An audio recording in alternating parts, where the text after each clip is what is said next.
I still really just want things got strange and then got back to normal as like the forever synopsis of Stranger Things. Like it needs to be on a t-shirt. Uh-huh. Like, Things got sorry. strange and then they got back to normal. And then they got back to normal. That's great. Hello. Fantastic. Do you want to play a game?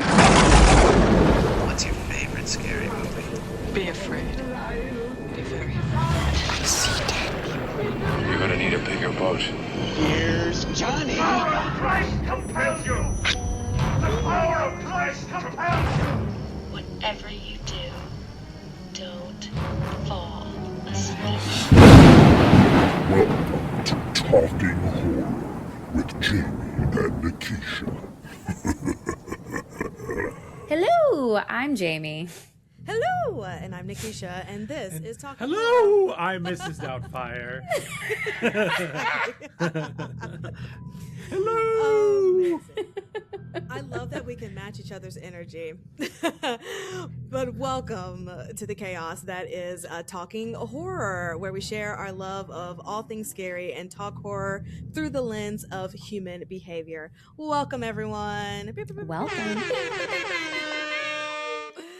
Oh, what an exciting day today, because we are talking about the all-encompassing, the cultural phenomenon, sci-fi classic, cult classic that is probably going to become. We're talking about the sci-fi horror fantasy series, Stranger Things.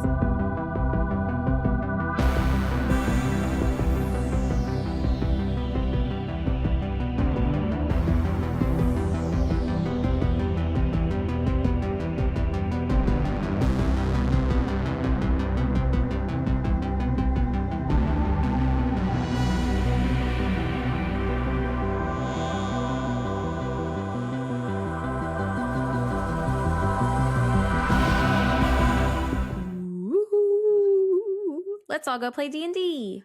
Ooh, let's get some waffles. Amazing. So this series was created by the Duffer Brothers for Netflix, and it stars 1,000,001 people that you can Google and see their names, because it would take me forever to name all of them. Fair. Yes. So heavy spoilers for the entire series of Stranger Things, even though we will be focusing more on the finale, specifically the series finale. But just know, of course, we're going to be kind of rounding up our thoughts of the series as a whole. So spoilers, I would hope that you would not have seen the last episode and not have seen everything leading up to it. But, to each his own. Never know. You never know.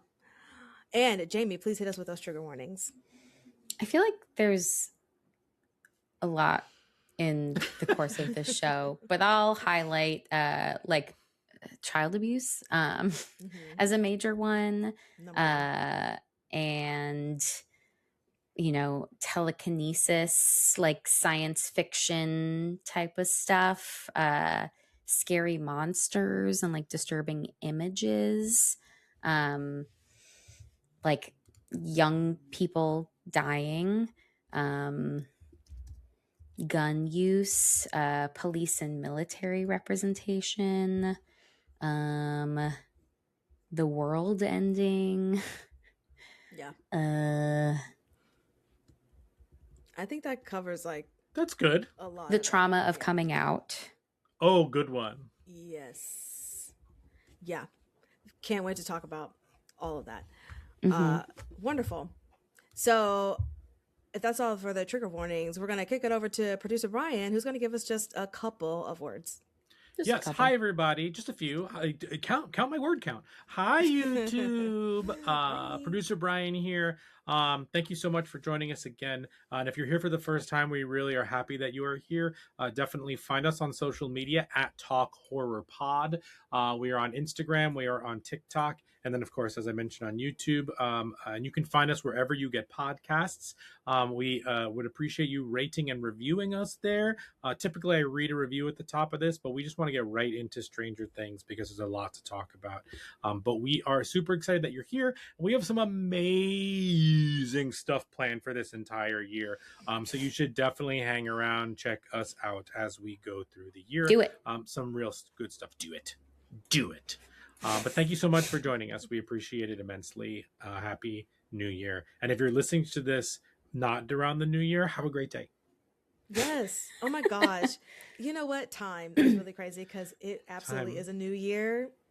And I didn't even realize to say like Happy New Year. This is our first recording of the new year. Oh, that's Yeah. true. Yes. True year. Yeah, definitely. For sure.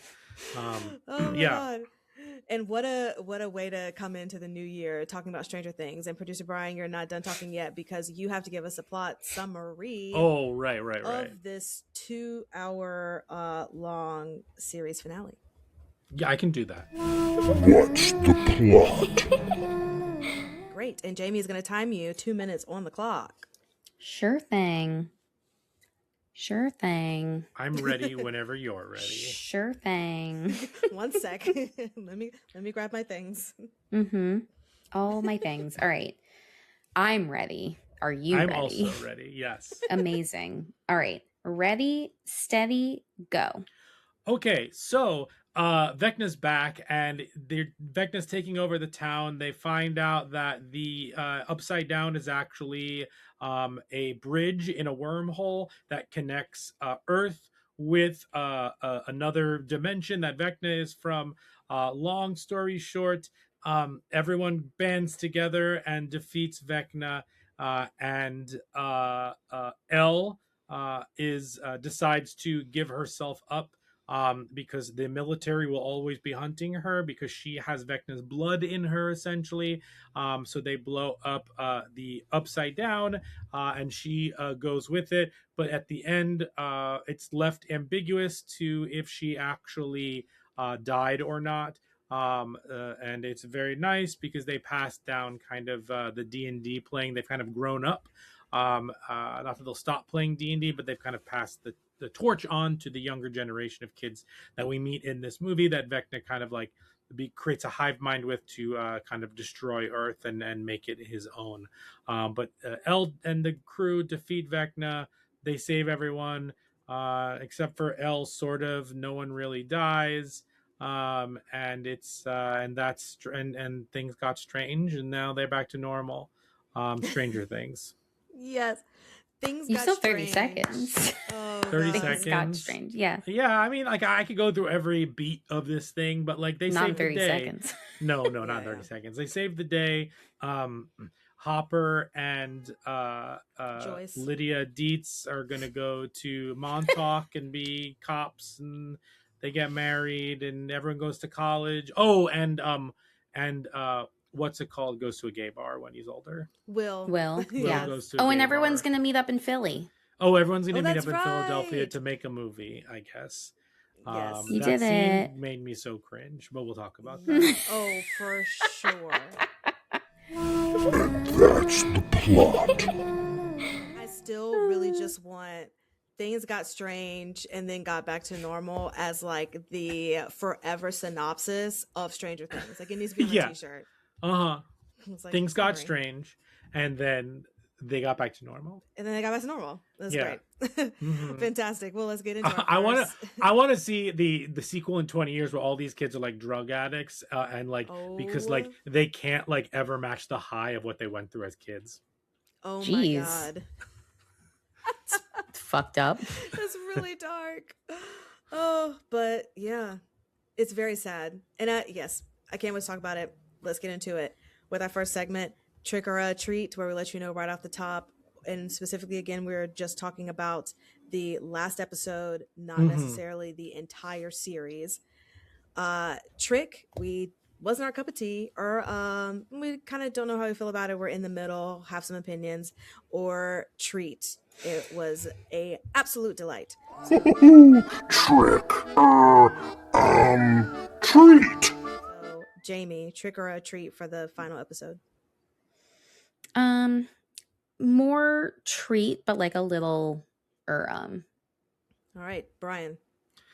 I'm gonna say treat, but if I was still as obsessed as I was with it, like season 1, 2, this would be an but because like I just like don't really care anymore, and I mean that in the best way possible. And it's not like there's a lot of factors that I think that's age. I think that's how much time passed between season 1 and now.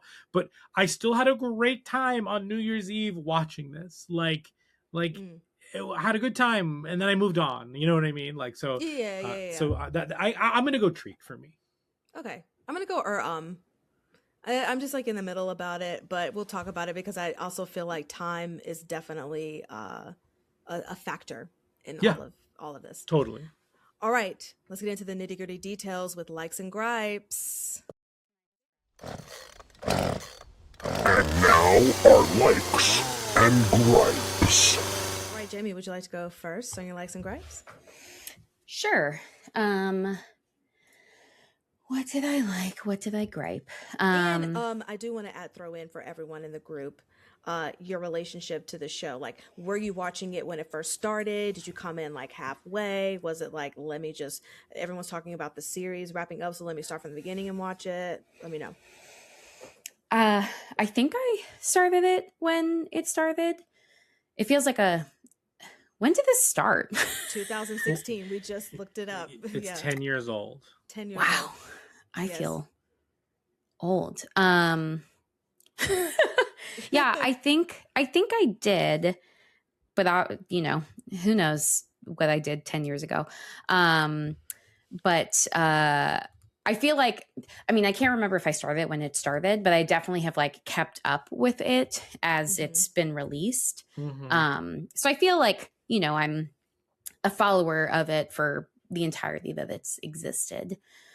Some things that I liked, I thought it was really interesting how, like, obviously Will being kidnapped in the very beginning, like still kind of taking on this like main storyline and just like what he's gone through and how it's like shaped his identity and like him finally feeling comfortable to share this like very vulnerable thing with the people that he loves and their response to it was really like heartwarming, especially, in the mid to late 80s where, right. I don't think that there was a consistent positive response to sharing that you're gay during that time. Sure. But I think it just speaks to like the relationships that he's formed, and also I think like creates this division between him and Vecna, which I think then we like kind of get into towards the end when he has this like really, intense emotional conversation trying to convince Vecna not to do what he wants to do and that it doesn't work. I also kind of like that, like trying to have this conversation about like convincing somebody to operate differently and that like the bad guy is still like, nah, I'm good. I want to do this. Yeah. Like I like that because like that does feel more realistic, like what some big motivational speech is suddenly gonna, undermine the like evil plan. And you're like, you know what? You're totally right. Why would I, do this terrible thing? Yeah. You just explained to me why I shouldn't. Like, no, he's been like harboring not only this like weird creature thing, but like, his own trauma, like many traumas, quite frankly. And all of that has been like intersected with the influence from this, like from the mind flayer and all of that stuff. So I don't think that one conversation would be convincing enough to change his mind. And like, there was a moment there was like, oh no, is this show gonna have Henry like join them and they all fight Vecna? I was like, if that happens, like I'm over. And then it didn't. I was like, oh, thank God. Right. Yeah. Because that's years of planning and processing and being in that mental state. And like you said, just for that to be undone by one conversation as well. Totally. Yeah. I also like the way in which Eleven's sister Callie like uses her powers to make Henry think that the kids are gone. I just thought that was like a clever little trick because they show her other little tricks a few times and like that was fun. I do think that like having Henry revisit his like one of the origins of his traumas is really fascinating, because obviously there's this buildup to him not feeling comfortable to like face his history, and then he does. But like despite that it still again like isn't going to change his mind. It just shows how long that this thing has been like, you know, influencing him. And what else did I like? I liked the short list. I liked the end. I was really glad. I was like, oh, right, this has to do with D&D. When they're at the end, sitting at the table. D&D. Yes. When they're sitting at the table and like finally ending this, like, I'm going to say 10-year long game, since that's how long we've been watching the show, but like this long ass game. And I think Mike does a really great job at, in my very brief experiences with D&D, I think Mike does a really great job at like concluding the game and concluding all of their storylines, both in terms of like the story of D&D, but also their life experiences. And can I say, just to piggyback off of that, that I would have, not to get in the weeds of a gripe, I'll speak when it's my time, but just to say, because you brought that scene up, I would have appreciated that as opposed to as a wrap up, and like Mike just being the one to kind of talk about what would have happened and, you know, giving their futures in that way, then like the heavy handed of like, we have to go to each person. They each have to have their scene and talk about what they are doing now that all of this is done. I agree. Yeah. That's on my list too. So we'll definitely get to talk about that. Yes. Yeah. And then I also really liked the kind of like ribbon at the end of this new generation, like playing D&D and like kind of passing off the baton. That was just like a really nice way, I think, to end the series as a whole. Things that I was kind of like meh about, like there isn't anything that I outright disliked. It just kind of like, for what this series had like built to, it kind of felt a little anticlimactic for me. It just didn't like hit as much as I guess I wanted it to. But even in watching this buildup of this last season, I kind of was like, it's not really like giving me the big emotional like release, you know, that I think I had felt earlier. So in talking about like highlighting each person's thing, something that didn't really work for me is when Joyce was decapitating Henry and like was like, you know, fuck you, like flashback, fuck you for this, flashback, fuck you for that, flashback. Like I kind of was like, yeah, all these things happened. I get it. I watched the show. So I just felt like it just, again, like that wasn't as meaningful for me. And I also think that it's undercut by the fact that, like, especially in this particular season, and I know that part of it is Will being like, I can do this, Mom, like, trust me. But, like, I just have a really hard time buying into the fact that, like, after Will disappears in the beginning, that she is, like, her relationship to him is super fucking weird to me.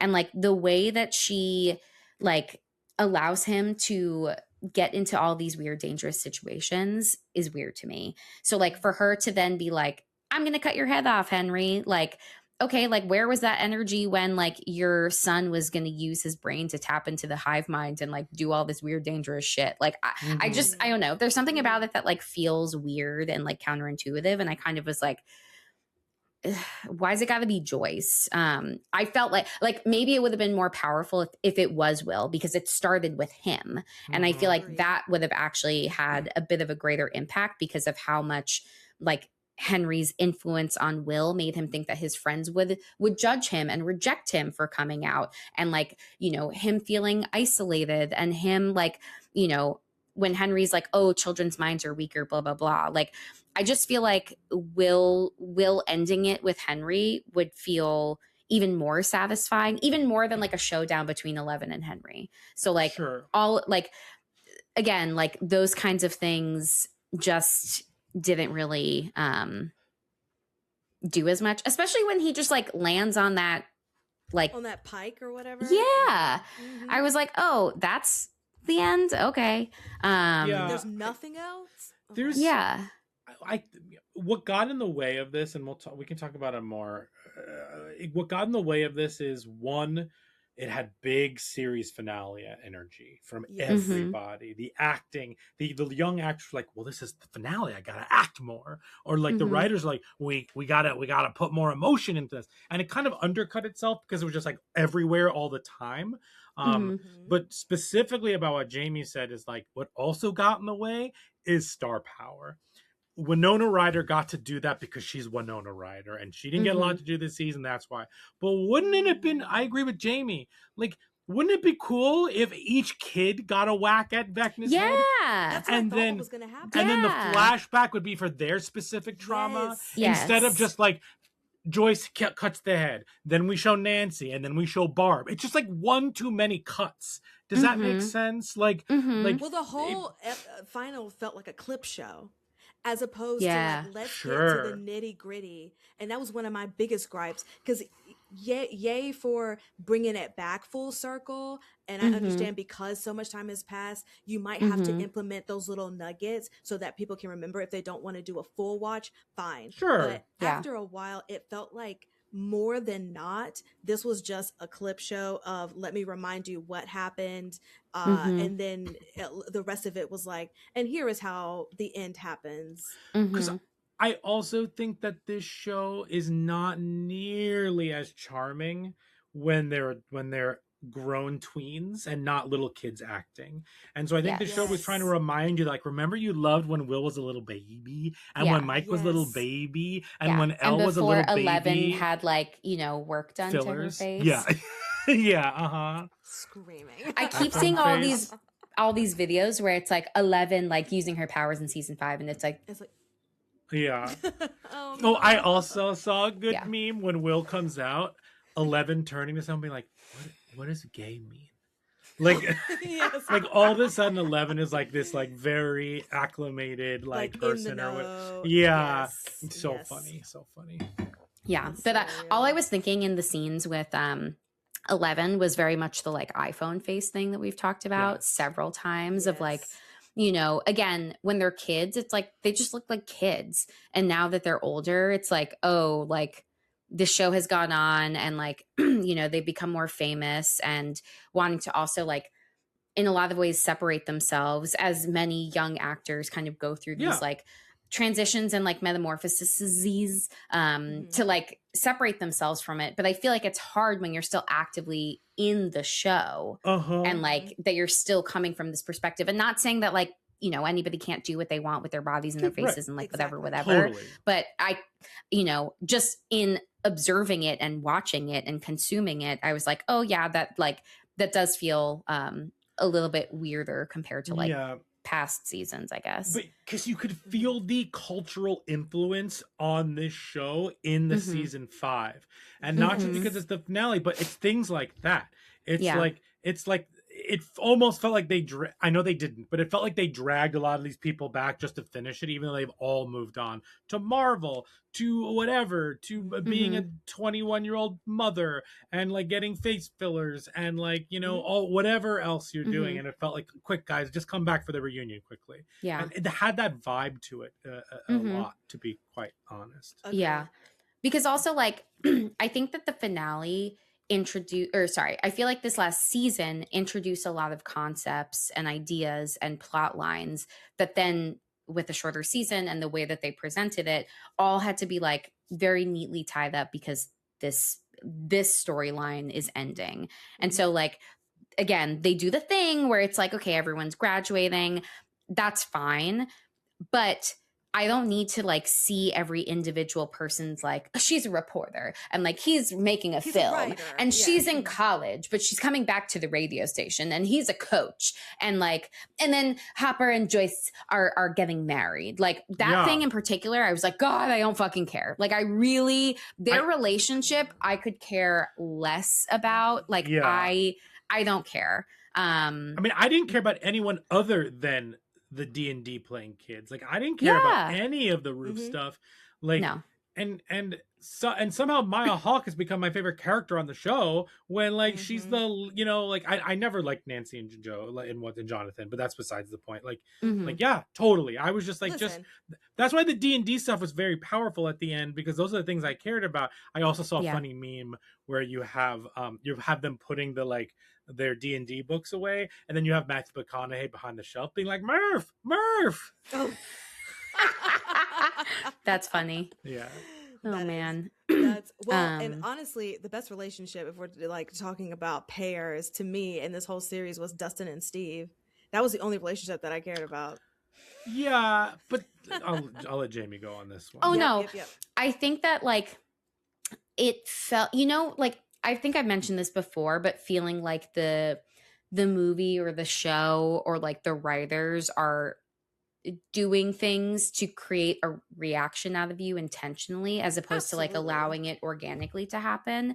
I feel like earlier on it was more organic, this relationship between Steve and Dustin, that like it was buddy that like he was kind of taking on this like older role in caring for Dustin, whatever. And then Dustin's relationship with Eddie is something very different, and that felt like very strong. And then to like get back to this other thing, it just felt very forced and like weird. And I get that, you know, maybe Steve is dealing with like, oh, maybe he feels replaced, maybe like all of this stuff, or maybe like, you know, Dustin's so stuck in the grief and trauma from losing this person that he really admired and looked up to, that like it's impacted their relationship. But I just felt this like pressure from the show to be like, look, they're like, their relationship is coming back together, even though there's all this tension, but like they're gonna work through it and like save each other. And I also this is like total paranoia, but there's a part of me that's like, who said that they were gonna die? Like there was so much like shit on the internet that was like, oh man, if they kill Dustin and Steve, like I'm so done with this. And I was like, what do you mean you're done with this? It's ending. Who cares? Anyway. But like, right. But yes. I just feel like I was like, who says that like anyone is gonna die? You know, which like again, nobody dies, so we can all be super happy about that. And also like going back to the Steve and Dustin thing, like this is actually a pet peeve I have of any TV show. They create, like Jamie said, they have pressure to create more conflict. And so they like drum up conflict out of nothing, and they only develop it to a surface level amount. And they don't really get into like what Jamie said, where it's like this like grief and this like, are you replacing me, and type of thing. They like kind of do, level. but it's just like, yeah, like you said, like, you know, nobody seems concerned like earlier on that much that like Dustin had the shit kicked out of him, and they're just like, oh shit, like you're here now, why did it take you so long, blah blah blah. Meanwhile, like his face looks like shit. Like it's just like and again, I know that a lot of this feels like they have to move very quickly because like, you know, time is of the essence and whatever, but like, I don't know. Like sorry, go ahead. No, yeah, no. Well, I was going to say, yes, you're talking about like time and wrapping things up. But I guess to add to y'all's point about the conflict, like using the tool of conflict in this between Dustin and Steve, I agree was very forced, and I don't buy. I think in the entire series, like you mentioned before, Jamie, at the beginning, I buy their relationship and I like how at least it ties up at the end. But every time they did have an argument about something that was crazy, it's like, y'all actually do have to wrap things up. So why is every time there's a dialogue between Dustin and Steve, they're fighting about something stupid? Like there's just other a waste things of that our you time. could be doing. It is. There's other things that you could do. You've already established what their conflict is or whatever. Like there's no need to like keep handing it so that you can have this resolve at the end. Just have the resolve at the end. It's like superhero TV shows, and I mean this from a perspective of like, you know, when the superhero TV shows are the best, it's when the best friend figures out that they're the superhero and they get to work together. Like also, if anyone listening or either one of you watch Hacks, every other season in Hacks, one season Deborah and Ava are like best friends, and those are the best seasons. The seasons where they create this tension and the whole season is them just being their petty selves against each other, at the end they team up again. I know I'm going to enjoy the next season because it's more fun when. That's why I love hangout shows. New Girl or Mm. Happy Endings. Like when these characters are hanging out and that's when these things work. And Stranger Things is at its best when everyone is working together in service of defeating Vecna or the Mind Flayers or the Demogorgon or the Demo Dogs or whatever it is. When people are infighting, it is so not fun and disingenuous. So, and I felt like we lost a lot of that in the last episode with Steve and Dustin. We could have had like 2 or 3 more scenes with them like fun bantering, and all we got was like meh, meh, meh, meh. And I'm just like, oh my god, just I know you're gonna solve this in the next 20 minutes. Just fucking do it now. It's like it's like in zombie movies when it's just like, oh my god, just right. just We know they're zombies. We don't have to just deny that they're zombies. We all like, know what zombies are. so that we can like pull the ripcord and get this show on the road. Like I felt like there was a lot of that, and not just the finale, but in this last whole season. It's like you're creating all of this conflict that doesn't fucking matter. Like It doesn't. like it doesn't matter, and it's inorganically happening during random scenes where they're like walking. It's like, hey, by the way, these are my feelings. It's like everyone has to get their moment, and if you're gonna do their moment in those the part 1 and part 2, I don't need those moments in the finale because you're undercutting what you did, and like emotionally, like it's like a song that goes on too long. Like you know, like this, you could have said what you needed to say in 3 minutes. Why is this an 8-minute song? You know, and I zone out. I zoned out a lot during this, especially during those like 25 endings that the movie has. Whereas in Lord of the Rings, the 25 endings, each one of them is impactful. This one, it just felt like a retread of bullshit. Also, Mac should not have been graduating high school. No, She was in a I coma. wanted to say that. Sorry. How long was she in a coma for? And how much school did she miss? How is she graduating? How? Thank you. How? Oh, I also saw a meme where it was like Lucas like sitting next to her, like moving her hand on like the test and being like handing in her papers for her. No. yeah, exactly. That's so true. Yeah.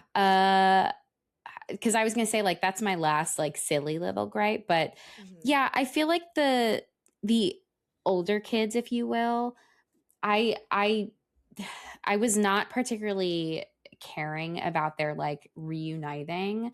And then when they said that they were all going to meet in Philadelphia, first I was just like, what? And then I kind of groaned and I was like, okay, whatever. Like, I don't know. They're not as interesting to me as the younger kids. And I think especially like what you said, Brian, like Jonathan and Nancy's storyline that has like been building to this is one of my least interesting storylines. Like when they had that whole conversation earlier in the season about like finally breaking up, which I was like, Jesus Christ, just talk to each other. Didn't care. I like that scene was so boring to me. And I just, so like when they're a part of this like end thing, I kind of was just like, okay.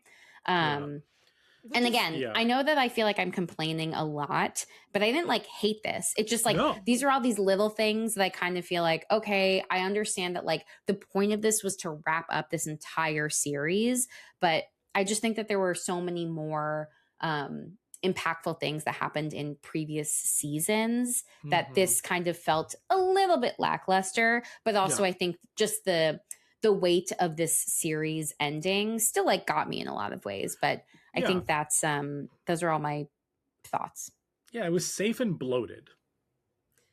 Safe, I think, is a really good way to describe this.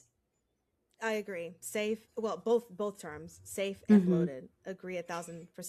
I'll just pick up. That's how I feel after I go back to my hotel room after a buffet. Safe and bloated. Perfect. In the comfort of your own home, stuffed. Yeah. I don't have much more to add to that, so I'll do my stuff.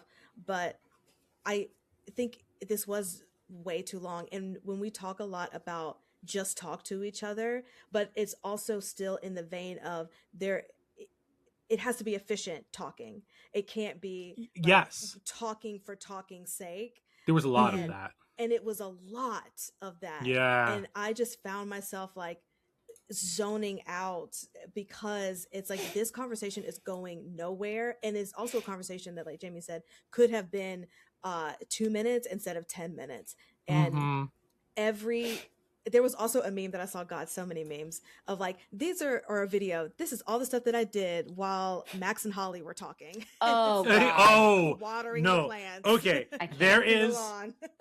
I, we've watched a lot of movies together. We have talked about a lot of movies. I have commented a lot about how Jamie like will scream at the TV and stuff. I don't think I've seen Jamie more frustrated and annoyed than Max not fucking booking it to the portal. Like she's like, "What are you doing? Get over there!" Like what the fuck are you doing? Like, listen, talking to Holly and calming her down. She's a little kid. She needed the pep talk. I get that. That didn't bother me. But then she like sees Lucas in the portal and she's like, "Is this what's gonna?" I'm just like, "Book it, bitch! Get the fuck over there!" Yes. Like, what are we doing? You saw Vecna chasing you. Get out of there. What are we doing? Yeah, What very are much we that. Jamie lost her doing? mind. Yeah, it just gave me so much anxiety. And again, it's like, okay, it's probably all going to be resolved, but like it didn't make sense for what she previously went through for her to just be lingering after she has this conversation with Holly, which like probably could have gone a little bit faster. But then Mhm. even the like end of the conversation, they do the like most, tropey, like slow walk to like jog. I'm like, what is happening? Like fucking haul ass. What are you doing? Yeah, Yes. so deeply physically uncomfortable watching that happen because I'm like, no, nobody would do that. You would comfort Holly and then you would fucking haul ass. Like what is even going on? And tell To her to me- do the same. Yes, to me that was a perfect example of series, not I mean like last season energy where it was like, Yes. I'm going to use this moment to act, to be like, wow, I'm going back, I'm this. But that's not what people do, nor was it underscored in a way that like made it emotionally like cathartic. Like it was Mhm. very much like, your people aren't peopling, this is bullshit, get the fuck in there. And I feel like if there had been more peopling moments, especially because they're all best friends, I don't Mhm. believe for a second that in this heightened stakes scenario that like you couldn't solve your fucking best friendship problems in 2 seconds. I just Mhm. don't believe that at Mhm. for any of these characters. So Well, like and- the Well, no, the go ahead. only character that like deserved like what the fuck is happening, we need to talk this out, is Maya Hawke's girlfriend, the Candy Striper. Yes. Like Mhm. that's the only one that was allowed to be like, we need to talk for a second. Everyone else should have been like, listen, I'm so sorry, you know I love you, like we got it, okay, like we'll figure, like bye, or let's kill Vecna. Like it just didn't, it felt so over the top dramatic in a way that the Mhm. show has never like earned, or editing wise is not the momentum that it Right. has. Mhm. Right. And like you said, because the stakes are high, you do have to resolve your shit quickly. You have to put that shit behind and be like, we are the only ones who know exactly what's going on in this entire town, which is also a thing of like, how is no one else like noticing what all the things that are happening? Yeah. But okay, fine. And you're just like, yeah, the military's here and we're just gonna keep going day to day, doing what we're doing. Or like, there's an earthquake, we don't know what happened, the ground just opened, but we're just gonna go to school the next day. Oh, sorry. ahead. That reminded me of like one more gripe. What the fuck happened with what's her face from Terminator 2? Oh, Linda Hamilton. Yeah, what happened to Linda Hamilton at the end? Yeah, why wasn't there a scene where it's like, well, I guess Elle's dead, so like, our department's canceled. You know They what just I mean? never address it. And like she's one of the big bad, she's one of the 3 big bads of this last season. Yeah. And they literally just never address her. Also, and she's what a waste.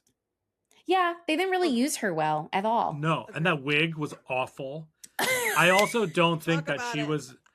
I think there was a lot of phoning and acting in this last season. Yeah. I'll talk about that when it's my turn. Yeah, sorry, I didn't mean to interrupt, but you saying like No. that the earth split open, I was like, oh yeah, what the fuck was that about? Yes. Right. And where did the military go? It's like, 18 months later or whatever, and now we're here. Yeah.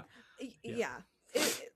I think that's my overall, what my overall issue is, just with series in general, and I know that there's pressure and there's money on the line, but like sticking to what made the thing good in the first place, right? And not feeling like we have to make this long, drawn out, extravagant event. Like I feel like in the grand scheme of 8 episodes that were all over an hour long, that it could have been cut down to maybe 5 episodes that were high action, high impact, get the emotional whatever that you need to get, and then and even if it still ended the same way with like everyone is still alive and blah blah blah blah, That's fine. I don't think I didn't right. want anyone to. Yeah, total. That's fine. Yes, then fine, you know, because I also feel like, and we, you know, have already mentioned this, doing things just to evoke emotion. And I was kind of expecting like some big, like, who's going to survive this? Who's going to live? You know, just for the entertainment of it all, not necessarily because I want any of the characters Right, to be or at least a gone. Toy Story 3 moment where you all think that everyone's going to die, and then you still get the emotion. Spoiler alert.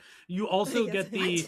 You also get the like cry moment at the end. You know what I mean? Like you can have both of exactly. those, but I feel like this episode finale just flubbed all the emotional. The whole fifth season to me flubbed all the emotional stuff and was really just like plot, force emotional stuff, plot, force emotional stuff.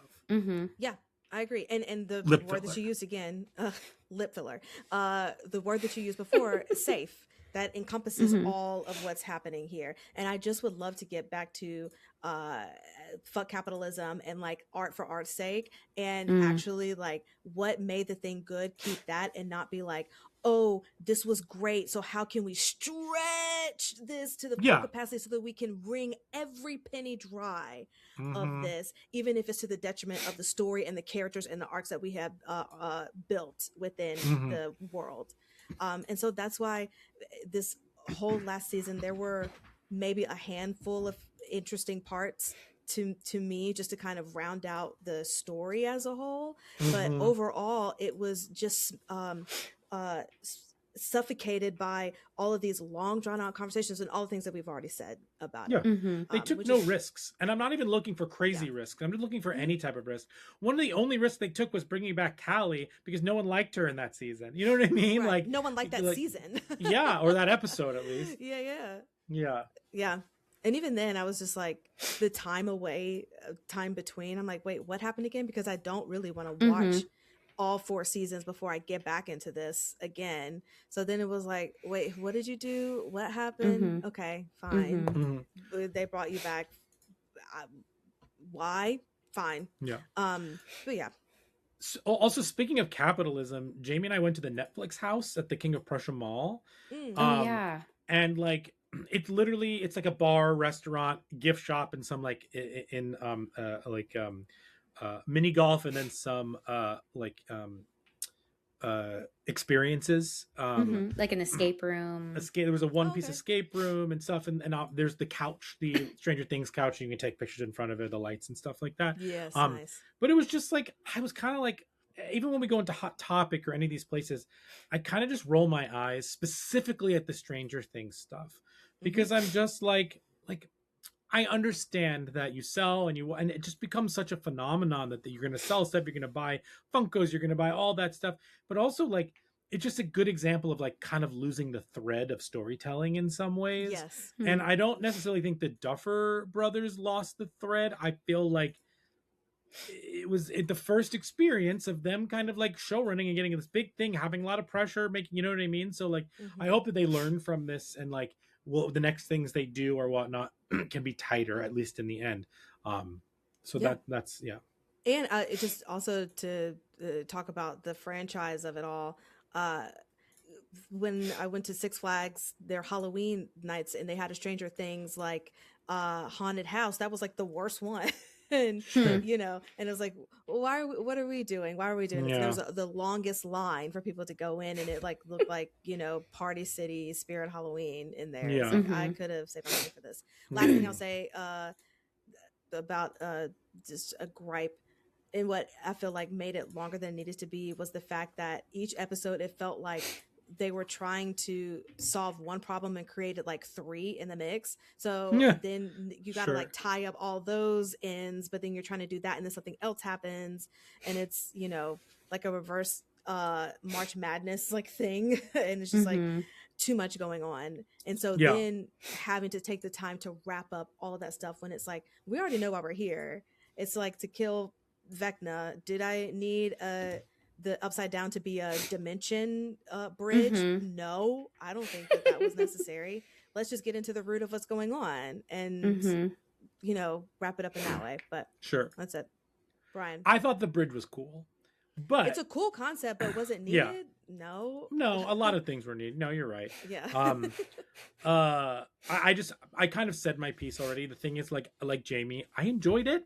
She said, like, you know, yes, I'm complaining a lot, but like, I had a fine time for 2.5 hours, and the reason is that I had no expectations for this because Mm. I emotionally was over this thing many seasons ago. It has Mhm. been so long since I was actually into it. I think the capitalism around it kind of like watered it down for me. It's just been so long. It's not nearly as charming without them as children. Also, not everyone can be Harry Potter, and I mean that in a you luck out with the kids you cast and they become great actors and actresses.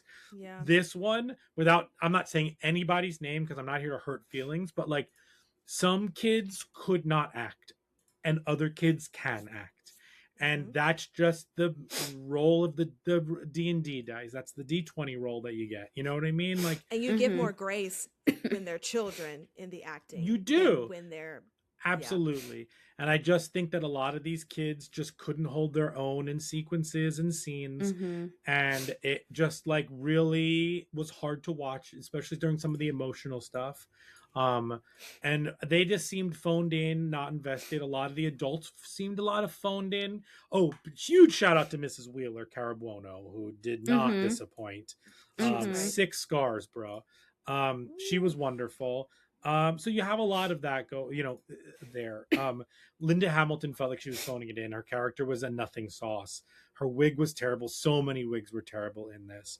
Um, I also think that the stacking of 18 months later and then like the Scrubs finale stuff where it's like this is what I imagine the future to be like, even though this is not in Mhm. stone type of thing. Mhm. There was a lot of like there was just like a lot there. Dude, I appreciate the Stephen King shout out where like I became a writer. Like at the end of like what's it? Stand By Me with the Richard Dreyfuss stuff, and she's like in the Mhm. car, and he's like, "Well, I remember when I was kids with this boy." Mm. Like all of that was fine and like a shout out, but also like it felt very last scene of Harry Potter, where it was like 15-year-olds playing 40-year-olds with kids. You know what I mean? Like Mhm. it was very that like I'm an old man now writing novels and whatever. I hated the scene on top of the roof talking about meeting in Philadelphia because it felt Hmm. like, well, I'm an arts kid now at NYU, and I'm dropping out of school and becoming a journalist, and I'm this, and I'm just like info dump after info dump. Like this feels deeply disingenuous and inorganic. On the flip side of that, it does feel like a lot of 80s movies playing it safe, doing this thing at the end. So like there is some of that like nostalgia to it. Um, you know, this it's funny. Season 1 and 2 made you nostalgic for the 80s and like the 90s and like all that kind of Mhm. stuff. Whereas these episodes made me nostalgic for when the show was good. You know, Mhm. like there's like that aspect of things. Mhm. But I still had a good time. There are so many there are so many people that this show made famous who like well, I'm sure when they sign their contract for season 5, like I need to have this amount of screen time and I need to be able to do this and my character has to do this. What is it, the Vin Diesel clause where he can only be punched a certain amount of times by the villain, like that kind of bullshit. Like you know, like it just felt like that. You know what I mean? There was a lot Mhm. of things to balance in this, and Mhm. the show had no fucking idea what to do with Elle. No idea what to do with her Mm. character in the Agreed. last season. She like it knew what it wanted to do with Will and like a lot of those other characters, but like and Henry, it had no and Sadie and Max and Mhm. Lucas, but like it had no idea what it wanted to do with Elle, and she just felt like she was lost in space. Like Yeah. not until all that they knew is that she was gonna have to fight Vecna, and then she might Vecna, and she would die at the end. Like besides That's that, like with Mike and like nobody knew what she wanted to do. Yeah. And that anyway, felt awkward. Mike and her yeah, final. yes, definitely. Yeah. But like at the end of the day, I had fun. There's a lot of consistency, plot holes, whatever. I don't care enough anymore, like Mhm. to judge that. Anyway, those I still had a good time. Oh, my one final thing I liked one final thing is I feel like I can suggest this show to a friend who's never seen it and feel good about the entirety of the show. It's not like, oh, maybe don't watch Game of Thrones because those last seasons just like truly ruins and undercuts everything. Or, ooh, maybe don't watch Dexter because that finale is so bad you're going to want to like rip your eyes out. This one, it's like, yeah, watch the whole thing. You will have a good time. It ties it off with a bow, whether you like it or not. That's a totally different conversation. But like, I feel like with full confidence, I say I can suggest this as a binge watch, and you will get a beginning, middle, and end without feeling slighted. Fair. Yeah. Fair. Great. Awesome. Any lasting thoughts before we move on? Okay. Let's go into brains. Tasty, tasty, tasty, tasty. Yes. First question has to do with like hive mind mentality. So Jamie, I just wanted to ask you, how do you feel like a hive mind is created? Like, are the elements or like what are the elements that could cause a person to join the hive mind? Like, is it leadership? Is it common enemy or whatever? And then what can we do to kind of protect our minds against hive mentality? And just speaking on like Vecna and how he manipulated like the kids to kind of be on his side for a second. Yeah. I think that like hive mind can kind of look like different things. Like when I think of hive mind, I think of like maybe on the negative side, like groupthink. Yes. Evil dies tonight. Yes, right. Exactly. I think that sometimes it can also be this like collective, like communication and like shared knowledge kind of thing. I think it just depends on like in your question inherently, it's like, what is kind of the, like, I don't know, what is bringing this group together? And is it like coming from a place of, working towards this collective good and this like community? Or is it, undermining your own like individual thought in order to just like go along with this group that also can have other negative consequences, or like a loss of diversity in thinking, because everyone's just like all in the same kind of like space of operating. So I think that in terms of like how do we protect ourselves from like negative groupthink and like the loss of our own individual identity, is building our own identity, right? Like when we feel confident in ourselves and how we think and our opinions and like value the things that we have to say, we can still collaborate with people. We just don't want to people please and like diminish our own opinions or values. Or I think also like when we're not feeling particularly confident in our identities, then we might lose some of ourselves in order to like glob onto other spaces and communities. But then we might not be using our own critical thinking skills in how we are like thinking about things and communicating, and like just like further making ourselves small in order to just like go along with the group kind of thing. So I feel like self-awareness and like having a strong sense of self can benefit like working collaboratively, and also prevent you from like losing yourself in a larger group. Yeah, that's great. My next question is kind of in regards to Jonathan and Nancy and shared trauma. Notice I'm saying shared trauma and not trauma Not trauma bond. Yep, because we learned, and it's not what that is. It's not what that is. So shared trauma, because it seems like their relationship was kind of just based, or they found out that it was mostly based on shared trauma and not necessarily like any of the other elements that would create, a romantic relationship. So I just wanted to ask, like, what do you think they could have done differently to kind of decipher between the two? and how can we kind of like not make that mistake in a sense, or at least like be on the lookout for it, so that we don't fall into that same kind of thing of feeling like we're connected with someone because of these other things when it's really just shared trauma. Yeah. I think that, you know, there can be something really affirming and validating when you come together because you've all had this shared experience. But I think that there are other things that can bring people together, that it's not exclusively based in trauma. Perhaps trauma is like and again, also like you don't need trauma to like, create strong, lasting Exactly. relationships. I hope that is clear. Right. Just putting it out there. Blanket statement. Yes. But yeah, I think that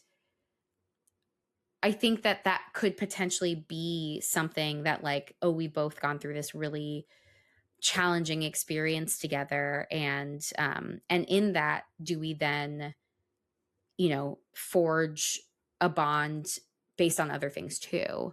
That it's not exclusively based in that, or feeling this sense of closeness, and like you said, maybe like pursuing a romantic relationship based on the idea that like we both went through this thing, and like we might have a deeper understanding of one another to some degree, but like that there are other things that make for relationships. And so like, Right. I think that there are other things that then need to be at play to like, form a relationship that isn't solely based just on like that particular shared experience.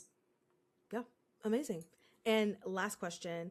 I just wanted to know your thoughts on the depiction of memories in this series, especially with Of Max what? running memories. Thank you. Okay. But Yeah. especially with Max running around Vecna's mind, and how we have that whole scene of Vecna kind of confronting what might have started, or what had started his like traumatic journey. Um so I guess I just wanted to ask, when you talk to your clients about like uh, uh confronting traumatic things and the things that kind of inhibit our mental space, like, do you describe it in that same way, or do you think about it differently? I mean, I think in the context of this show, like him avoiding the cave because he didn't want to like re-experience that. Mm-hmm. Like I think if you're talking specifically about like traumatic memories, I Mm-hmm. think that there has to be like safety involved with that, because it could be re-traumatizing to, Mm-hmm. like revisit something without these like protective factors. So,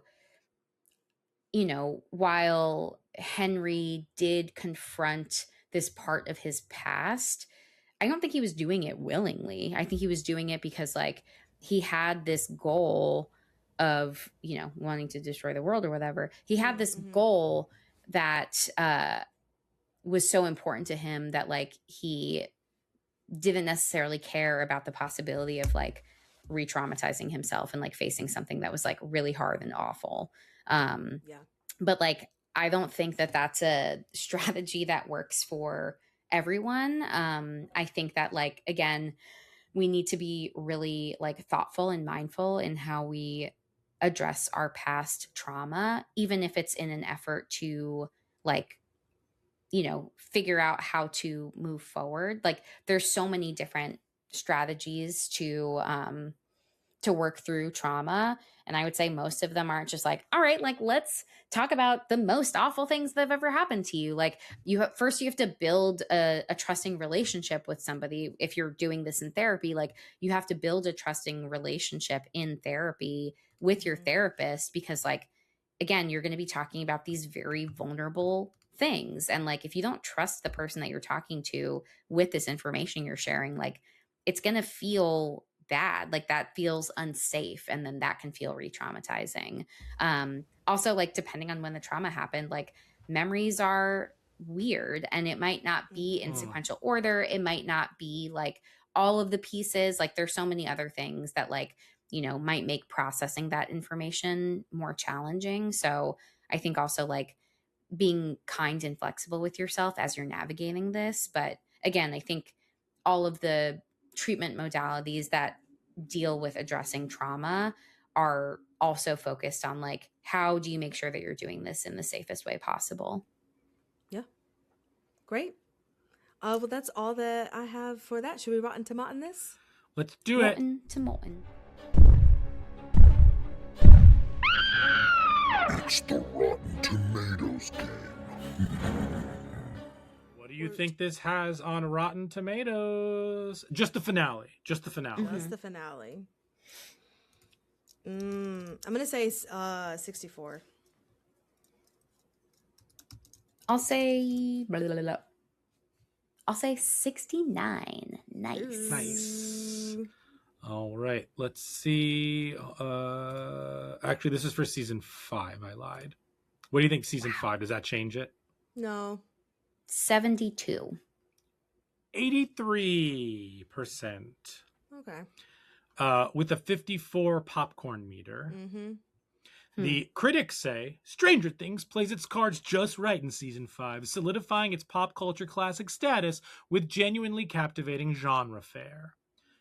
I think that the phrase "genuinely captivating genre fare" is good. It's accurate. Accurate. Audience says, not for the cliffhanger adverse. This 5th season of Stranger Things unleashes mind-bending plot twists and throws us back with the pack, inching us close to a long-awaited payoff. That's AR Goobly-Glock. Yeah, okay. I was gonna say, who writes the Okay, now AI Letterboxd. slop. Yeah, Alfred Inney AI. Got Okay, this is Letterboxd only the finale. Okay. Letterboxd is only the finale. What do you think this has out of 5? Jamie, you go first. 3.2. Nikisha. 2.9. 3.2. Oh! Nailed it. Ooh, bam, bam, bam, bam, bam, bam. The third okay, here are the most popular reviews. At number 3. So did they just blow up all those pregnant ladies? Right. Yikes. The second most popular review, bullshit. Yeah. Okay. And the most popular review is, look how they massacred my boy. Yes. And then recent reviews are 3 years for that shit. Anyway, and then other people say this was great. I really enjoyed it. Cool. All right. 4 S's. Skull, scare, shakes, and suggestions. The Talking Horns 4 S's.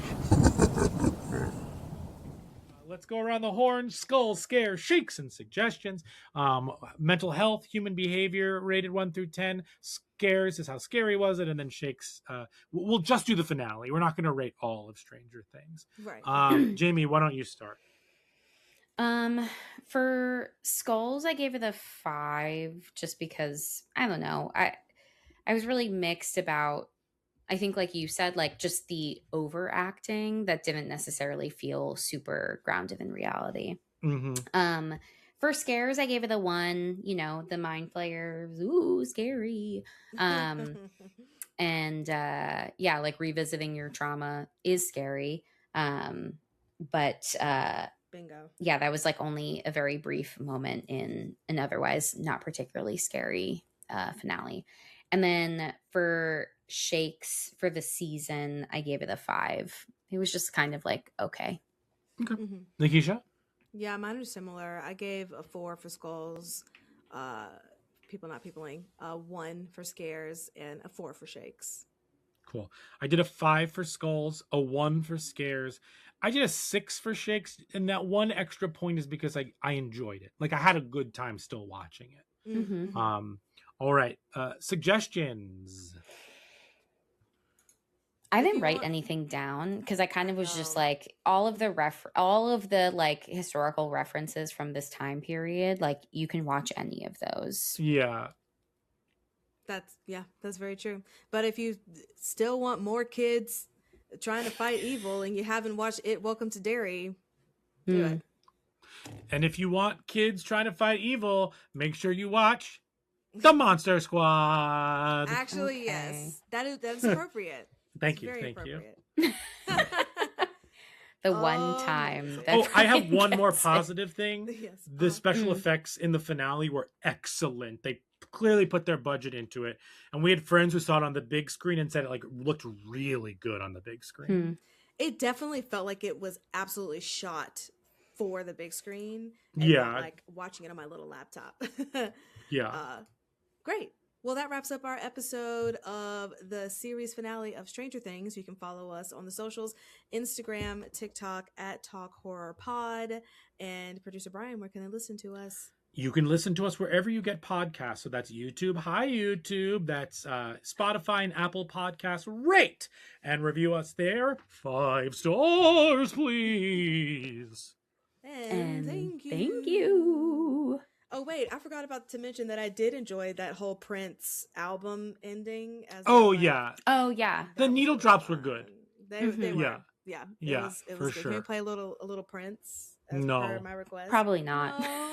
No, I have to. This is going up in a couple hours, so I'm gonna. Got it. Well, also copyright. We could sing it. Oh. Maybe I'm just too lonely. There you go. Lonely to be satisfied. Maybe when doves cry. There you go. That's all I There need. you are. Thank you. Yeah, you're very welcome. Get strange. Get strange. What would you say? Things got strange, and then they got back to normal. That's it. Yeah. Thanks, guys. Bye. Thank you. Bye. Next week is The Boy. This is a The Boy. a pro Brahms podcast. We love Brahms. Watch the Brahms. Watch The Boy, not the second one. Watch the All right. Brahms. But the Just first one. remind us. Okay. All right. Bye. Bye. Thanks for getting strange with us.